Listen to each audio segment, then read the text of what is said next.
it's okay to explore other things and do other things. It's not a crisis. Like, I think that idea of a crisis is responsible for a lot of dreams being crushed and a lot of women that just go, oh, the time for dreams is over. Oh, well, had a nice life. I should be grateful for what I had. Move on. I'm calling bullshit to that. And so I don't think calling it a crisis helps people feel okay with that anymore, for sure. I think that's just part and parcel of that whole package of don't let anybody tell you that the time for dreams is done. Who are you letting into your space? Who is around you cheering you on? And if they aren't cheering you on, why are you letting them into your space? Yeah. And if they're not making you feel that this time in your life is full of possibilities, then delete, unfollow, block, whatever it takes.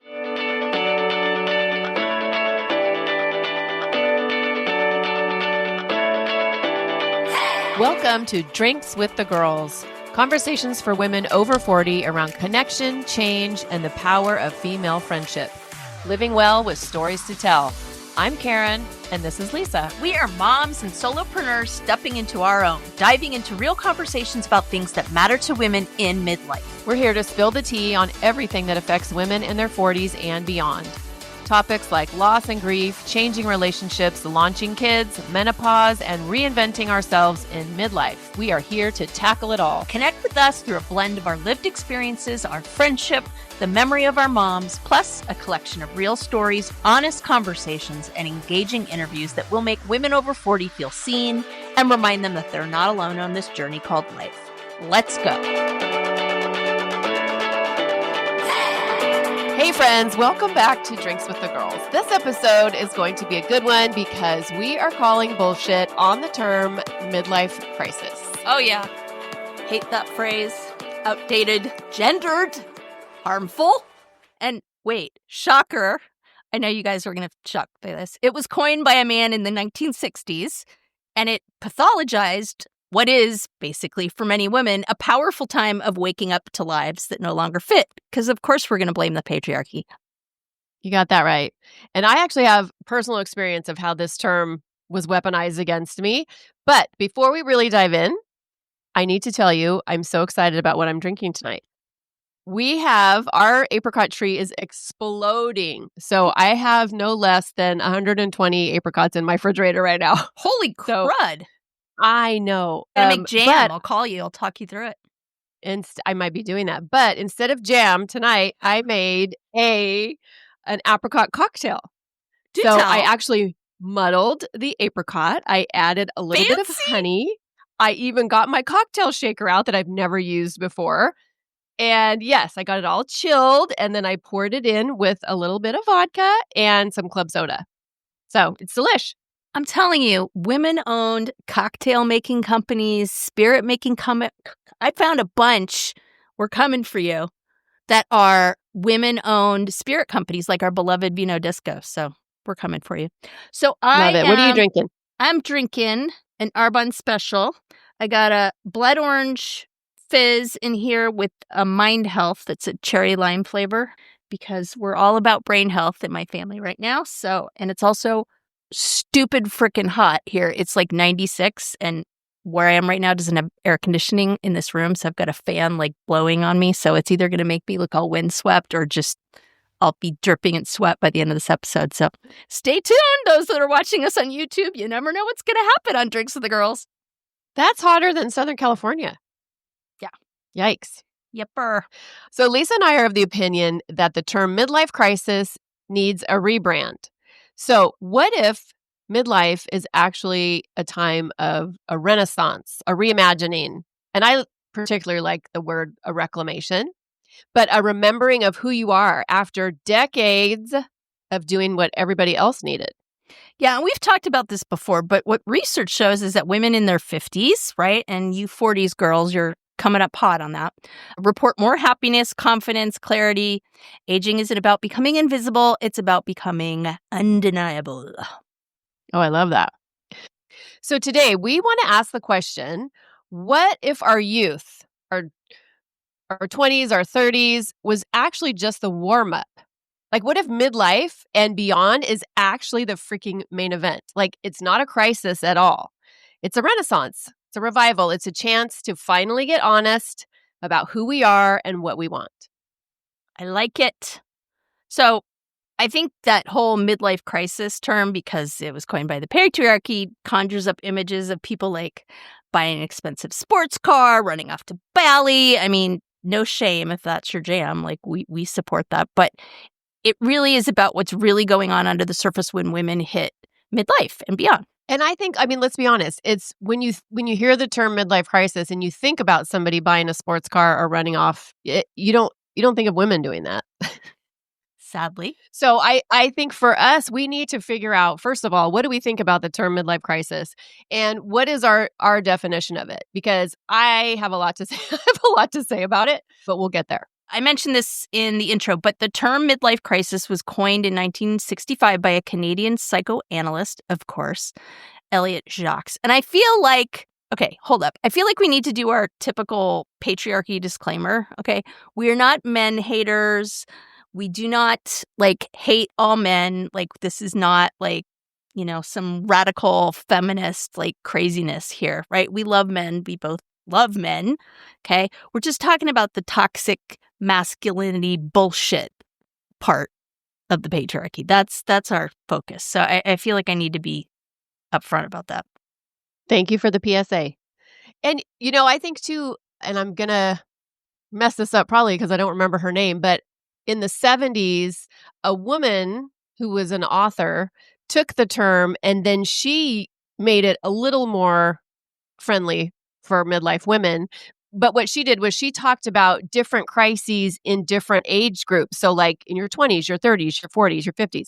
So she looked at the midlife crisis more as a time of discovery and curiosity. So she kind of put a better spin on it. So that's better than what Elliot did. He was talking about middle-aged men who are confronting mortality, career regrets, fear of aging, that existential dread, and then it got put on us. Well, and I can't remember. Oh, I know what it was. In Brooke Shields' book. We did a review of her book, and it's really good. And she was saying, actually, what the research shows is that same time that supposedly men are falling apart is actually a time when women are really happy and getting it together. So that was really co-opted and just slapped on us with some Mod Podge and shellacked us to the floor. Really, it's the research does not bear that out, that this is a time of crisis for women and they're just falling apart. It might be a time of change and rebirth, but that's a good thing. When I think of the term midlife crisis, I don't think of women buying the sports car or trading in their spouse for a younger version, but women who, we start disappearing in our roles, the caregiving roles, feeling undervalued, realizing that we've been living on autopilot. We get to our 40s and 50s and we're like, oh my gosh, I am living on autopilot. But society has kind of pathologized this term for us, and it's actually a very powerful season of transformation. This is a really personal kind of idea for you because you went through this big change and rebirths in midlife, and I'm sure there were times when you felt like it was a crisis, but you also talk about that time as a time when you figured out who the hell you were and changed your life for the better. So I guess, midlife crisis in terms of what it means to you, I think is very much in that mold, but I don't want to speak for you. So tell me. Yeah. And I mean, honestly, it wasn't a midlife crisis. It was midlife. It was it happened more than one time where I would get to this point in my life and it's I didn't feel like I was living my life. And I had to pivot and I had to, make different changes. And I really struggle with the term midlife crisis because it just has this negative connotation. My name is Karen Shatafian, and I am a shameless coffee addict and empowerment coach for women, and my love language is authenticity. My mission is helping women unapologetically design a life they're in love with. Because what the hell are we waiting for? My website, KarenShatafian.com, has all my coaching packages and free offers like my Midlife Reclamation Guide. In it, you'll find tools to help you decide how to create the most inspired and empowered version of yourself and your life. You can find me on Facebook and Instagram talking about ways women can show up for themselves after decades of showing up for everyone else. Join me as we throw off the shackles and live our best freaking lives. See the show notes for all the details. Cheers. After, working with women for so many years, I've kind of come to terms with the term midlife crisis. And not that I love it, because I still think it needs a rebrand, but it also is kind of a fucking crisis for us. Because we have gotten to this point after decades of putting ourselves last and sacrificing and holding everything together and doing all the things. So then we get to our 40s and 50s, right? We have more money, probably. We have more time, a little bit, maybe. And we have more confidence. And so we are ready to actually live life according to our terms, but we feel like we're doing something wrong because of the good girl conditioning and because we've never been allowed to or felt like we've been allowed to really prioritize our needs and our wants. So midlife crisis, although it needs a rebrand just because I think it brings it has such a negative spin, because what do you think of when you think of a woman going through a midlife crisis? Oh, she's going crazy. She's losing her mind. That's what needs the rebrand. And frankly, it's pejorative for men too. That is not a nice term. It doesn't describe oh, they changed their lives for the better. It's whether it's a woman or a man, it's oh, they went crazy and did all this stereotypical stuff and blew up their marriage and bankrupted them. I mean, there's nothing nice. Yes, I totally agree with you. And also, when you think of a woman in a midlife crisis versus a man in a midlife crisis, I still think when you look at that, women having a midlife crisis is looked at more negatively. When, men, he went out and bought a Ferrari, or he, left his wife, Yeah. I mean, it might be negative, but I don't think the consequences and the branding of it are negative. It's the same kind of vein as oh, when men get older and get gray hair, they're distinguished. Women just look like hags, right? So we're not cut nearly as much slack. That's for That's dang it. sure. Yes. That is the point. And so that's why I think, this episode, at least for me, is I just want all of us to be able to look at the term midlife crisis as a positive thing. Yeah. Because it kind of is a crisis. It's I don't know how to prioritize myself. Yep. I don't know how to ask myself, how do I want my next chapter to look? Because I've never been allowed to do that. So It is kind of an internal crisis, and also has the potential for incredible growth, transformation, and happiness, really. What do you think? What does midlife crisis mean for you? I've had such a different experience just in terms of the kids I'm parenting and kind of what I'm dealing with. And so everything kind of gets seen through that lens, right? So it's not that I haven't gone through it and wanted to prioritize myself and change some stuff, because I have.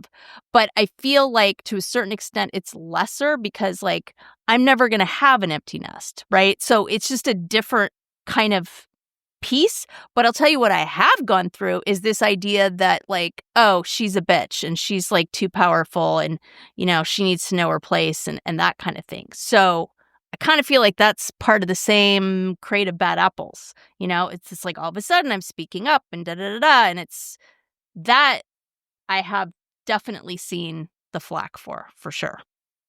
Well, and I think that's how it gets weaponized against us. Exactly. I experienced that in my divorce. And, it was menopause's fault, and it was my midlife crisis's fault. That's why I wanted the divorce. So I think it's extremely common for people. Well, I don't want to say extremely common. I don't know. It was common in my experience. Well, that's guaranteed to make you come running back, huh? Probably nothing you didn't think at the time, man. We're moving on. So excuse me if my hackles raise when we talk about midlife crisis and menopause. Fine. It's all fine. Anywho. So I think there is potential for the term midlife crisis to be used against women. And I feel like that, again, the purpose of this podcast is for us to be able to kind of draw a line in the sand and say, nope, not anymore. This is what midlife crisis is for me. And if you try to bring your bullshit my way with it, it's not going to happen. I found this interesting, is that a Harvard study found that happiness dips in your 40s. But then it climbs steadily in your 50s and 60s. And they call it the U curve of well-being. And I feel like this is true because the women that I talk to in their 60s, they are freaking thriving. They are just not looking back. And I'm so excited, for that. Yeah. I think I'm almost positive that was the study that Brooke Shields quoted in her book. And the other thing I think it does, that term, is it devalues all the good stuff that happens with age, right? Like wisdom, boundaries, freedom. We stop saying yes to shit that drains us and start saying no. See prior episode on no is a full sentence. Right. And like what you talked about, you are getting flack for being more of a bitch or speaking up more or using your voice. And that is what is happening to us biologically. Like literally our hormones are shifting and our estrogen is leaving. And guess what? The estrogen is the people-pleasing hormone. So once that exits stage left, we start speaking up and using our voice, and people don't like that. Yeah, I remember in our episode that we did with Karen Basket on menopause and Ayurveda, like she called that out, man. She's just like, yep, everybody's like, wait, what happened? She's not nice. She's not doing all the things that she did before. And like, what's wrong with her? And da-da-da, right? So it's really conflicting. And I mean, both Karen and I are going through a lot of this kind of, I don't even know what you want to call it, guilting, boundary shifting things. And we're going to talk about that in our caregiving episode because, when it's your own family that does it, yeah, that's a whole thing. So stay tuned for that. So, okay, we're not going to call it a breakdown. We're not going to call it a crisis. We could call it a breaking open. I like that.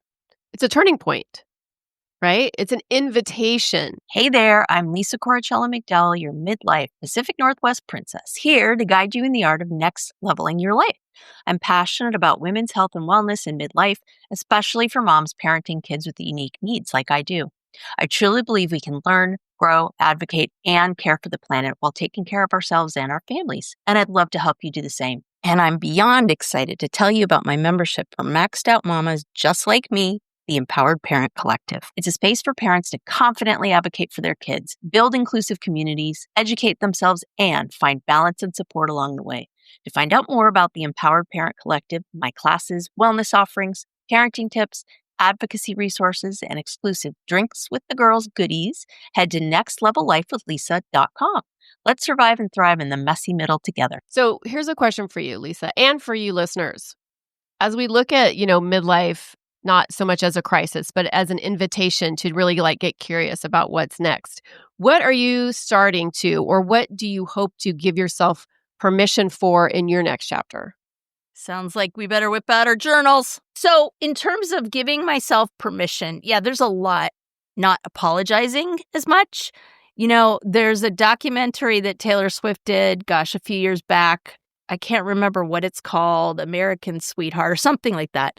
And she talks about this whole thing of how she had to consciously unlearn these kind of rules in the way of being in the public. She talks about I had to consciously do things like I would go up in my tone at the end of every sentence. Like, yeah, I'd love some dinner, or, would you like some coffee? Like this idea that it's like asking a question or getting approval and things like that. She says it's much more fluid than eloquently. Thank you, that word. Jesus, Mary, Mother of God, in the documentary. But she really talks about having to kind of unlearn that stuff and be really purposeful in not feeling like she had to apologize all the time. And I mean, good for her. She was learning that in her late 20s and early 30s. It took us another 20 friggin' years. So that was a big waste of time.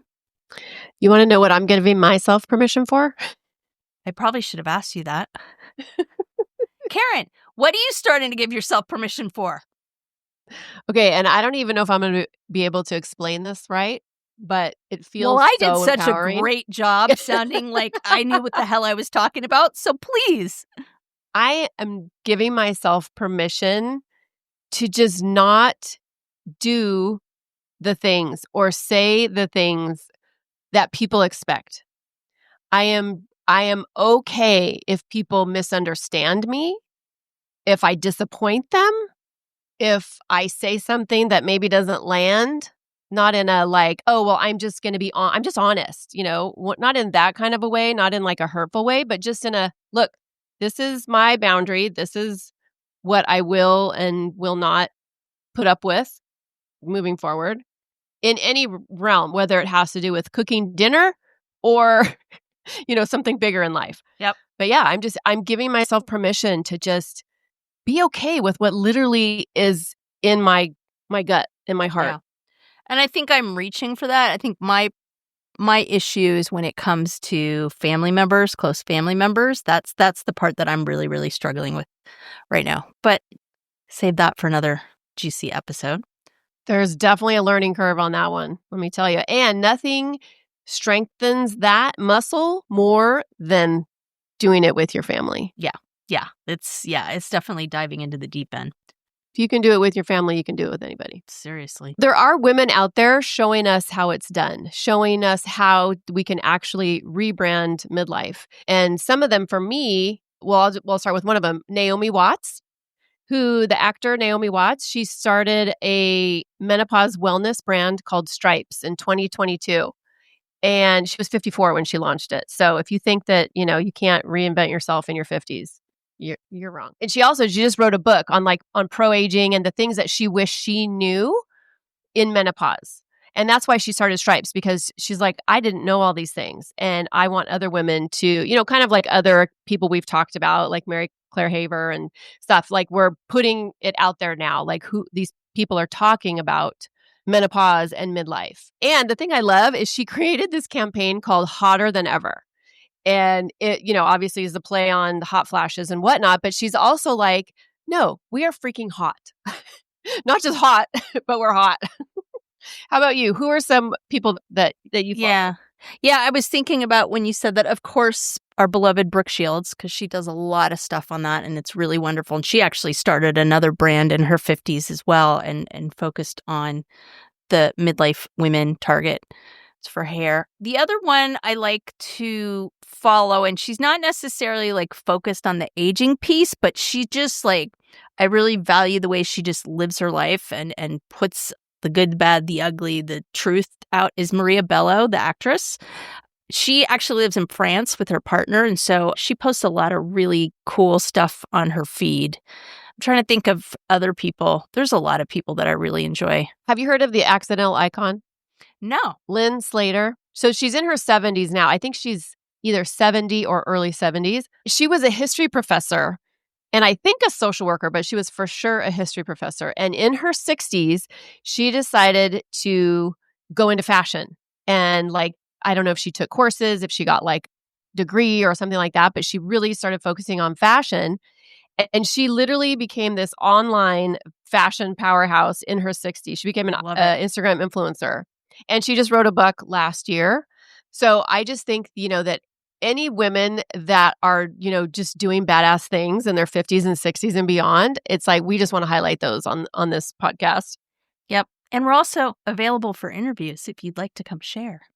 Somebody else that I love following is Gail McNeil. Her Instagram, and I'm an Instagram girl, so all of these are Instagram for me, but her handle is 50 Sister. And she started out, and she's actually health and wellness, and she's all about women being strong and staying active as they age. And I love following her story. But she left a corporate job, and she's just embracing slow living, and she's embracing her gray hair, and she's pro-aging, but she is about food and fitness. And I think she moved to Portugal. But she's a very good, I look to her and I'm just yes, that's the vibe I'm going for. So the other one that's kind of fun, and it's just fun, they post just fun and funny memes, is the account called, I don't know if you've ever seen Women Behaving Badly. It's hysterical. They have some really, really fantastic memes on there. So that would be another one I'd recommend. I started following Tabitha Brown during the pandemic. And I think she actually started out as a vegan, she would post vegan recipes and her cooking and stuff. But she has such an amazing, inspiring way about her that it was, because I wasn't on there for the vegan recipes or any recipes at all. Because if y'all know me, I wasn't there for the recipes, but I was there for her. And she actually, she turned into this big, I don't know, I hate the word influencer, but a big presence on Instagram. She had her own clothing line in Target. I don't know what's happening with that anymore because, Target's doing their thing. But anyway, and she did all this in her 40s. I think she was in her early 40s or like 45 when she really gained traction. So again, just another woman that is flipping the term like midlife crisis on its ear. Okay, quick pause. Have we talked about the Pod Squad lately? Oh, the Pod Squad. You mean our email list /VIP lounge /digital wine club? Exactly. So listeners, if you're not on it yet, you're basically making life harder for yourself when it comes to podcasts.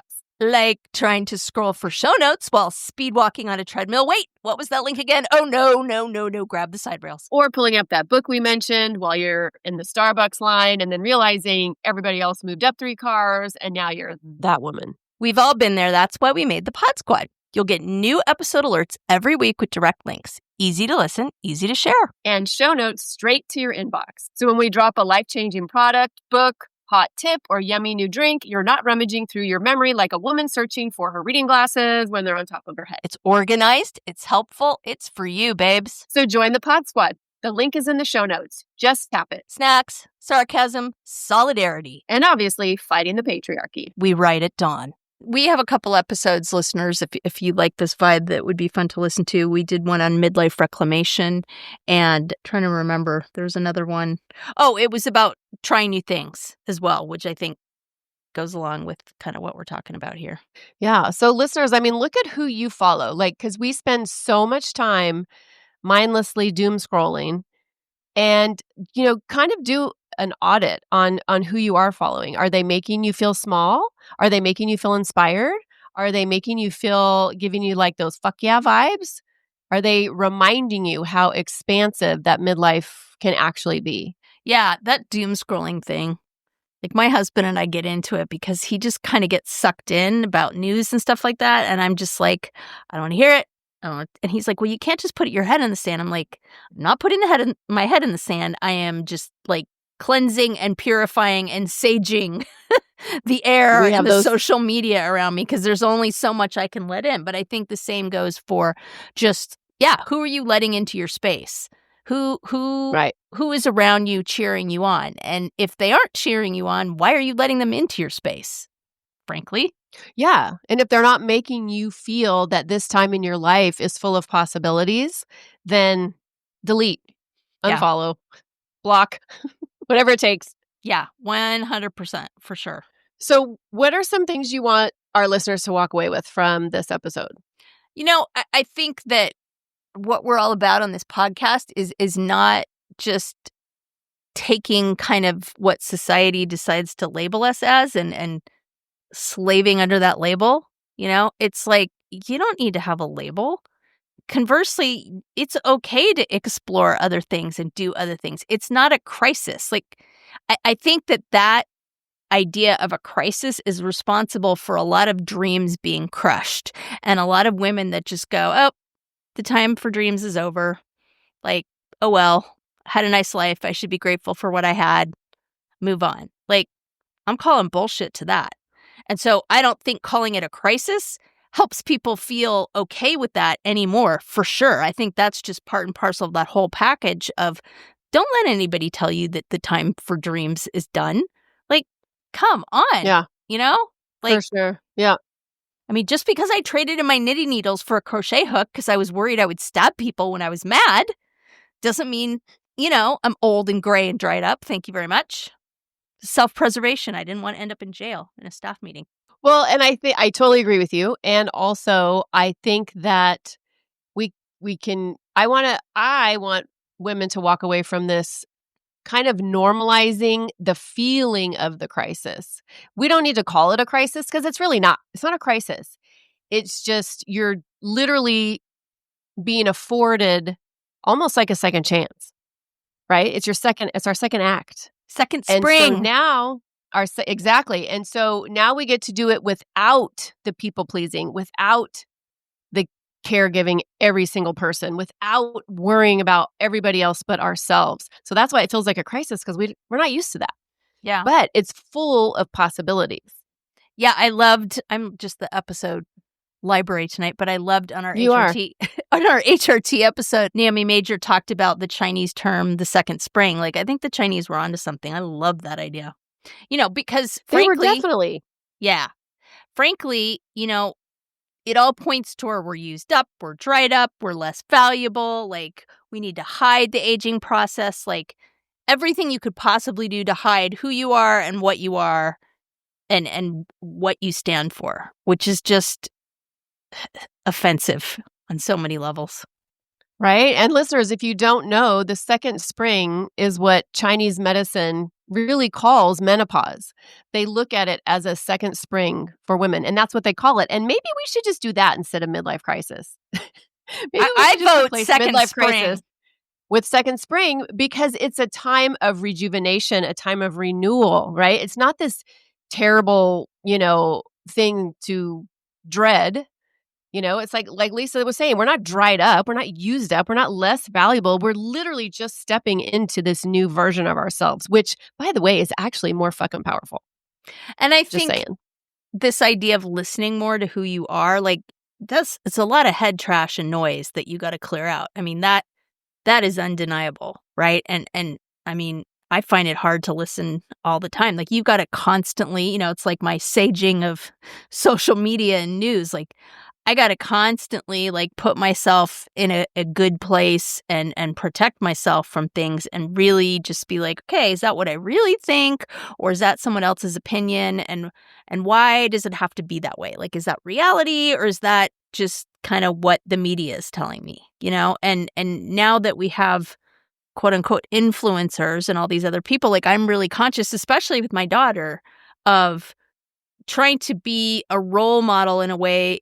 Realistic doesn't seem like the right word, but just really be as real with her as possible, because teenage girls, and I would say girls in their 20s, that's kind of the modeling that they have is, what's out on Instagram and TikTok and blah, blah, blah, blah, blah. And that ain't doing midlife women any favors whatsoever. I mean, when Lauren Sanchez is getting married in Venice and wearing a corset and has had everything done from top to bottom. If that's what you want, no judgment. We did an episode on that as well. But just this idea that you have to hide your age or hide, what you truly are, that's not cool. We're not here for that. And we're not promoting that at all. Because when you think about it, we've been conditioned as women for the breakdown. Okay, we've been conditioned that getting older is something to fear, that we're just going to either become invisible or just, be cute little grannies in the corner baking cookies. But it's not that. It's not the breakdown. What if this season is actually our breakthrough, right? Not in some fluffy, self-helpy kind of way, but in literally our most empowered and our most expansive way. What if now is the time that we're actually becoming the women that we were destined to be? Yeah. No more supporting actresses. Right? Let's talk about being the main character, right? So listeners, if this conversation's lit a fire for you, please share it. That's how we reach more women in this community. Yep. Pass it along to a friend or tag us on Instagram and tell us, what does your midlife rebrand look like? Or DM us and we'll feature some answers on an upcoming episode. Thanks for being here. We appreciate you as always. And here's to your own second spring. Cheers. Cheers.